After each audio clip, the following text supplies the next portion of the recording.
एक बार एक हिरन जंगल में पानी की तलाश में घूम रही थी। उसको बहुत प्यास लगी हुई थी, इसलिए वो इधर उधर पानी की तलाश में भटक रही थी। वो पानी की तलाश में काफी देर तक भटकती रही, लेकिन उसे कहीं पर भी पानी नहीं मिला। थोड़ी देर और जंगल में इधर उधर भटकने के बाद वो एक पेड़ के नीचे बैठ जाती है। तो इतने में उसे नदी के बहने की आवाज सुनाई देती है। तो हिरन उस पेड़ के नीचे से उठकर फौरन पानी की आवाज की तरफ आगे बढ़ती है। तो वह देखती है उसके सामने एक बड़ी सी नदी बह रही है। जैसे ही वो हिरन नदी को देखती है, बहुत खुश हो जाती है, मानो उसे फिर से एक नई जिंदगी मिल गई हो। वह तुरंत दौड़ती हुई नदी के पास जाती है और जैसे ही पानी पीने के लिए अपने सर को झुकाती है, तो उसकी नज़र अपने राइट साइड पर पड़ती है। वह जैसे ही अपने राइट में देखती है तो उसे शिकारी नजर आता है, हाथ में तीर लिए हुए निशाना तान के खड़ा हुआ। फिर जैसे ही हिरन की नज़र अपने लेफ्ट साइड में पड़ती है, उसे झाड़ियों के पीछे एक शेर नजर आता है। अब हिरन पानी वानी सब भूल जाती है। फिर वो पलट के पीछे देखती है तो उसे भयंकर आग लगी हुई दिखाई देती है, जो कि धीरे धीरे उसकी तरफ बढ़ रही थी।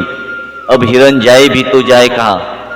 बेचारी हिरन राइट में देख रही तो शिकारी नजर आ रहा था कि निशाना तान के खड़ा था, और अपने लेफ्ट में देख रही तो शेर खड़ा नजर आ रहा था। और सामने गहरी लंबी चौड़ी नदी अपने तेज वेग से बह रही थी और पीछे आग लगी हुई थी।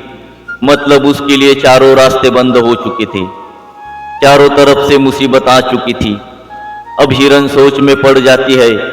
अब वो ये सोचती है कि चारों तरफ से मुसीबत आ चुकी है, तो मैं अपना काम करके क्यों ना मरूं, क्योंकि मुझे वैसे भी तो मरना है, तो मैं पानी पीकर क्यों ना मरूं। इतना सोचकर वह हिरन अपना पानी पीने में लग जाती है। लेकिन थोड़ी देर के बाद जैसे ही हिरन पानी पी रही थी, उतने में ऊपर से काले बादल छा जाते हैं। बादलों से बारिश होने लग जाती है, तो जो आग लगी हुई थी वह आग भी बुझ जाती है, और पानी के कारण शिकारी का निशाना चूक कर शेर को लग जाता है। और शेर की नज़र पड़ती है सीधा शिकारी पर, तो शेर शिकारी के पीछे लग जाता है। जैसे ही हिरन पानी पीकर अपना सर उठाती है तो वह अपने राइट में देखती है, उसे शेर भी नजर नहीं आता। वह अपने पीछे मुड़कर देखती है, जो आग थी जो बुझ गई, मतलब सब कुछ सामान्य हो गया।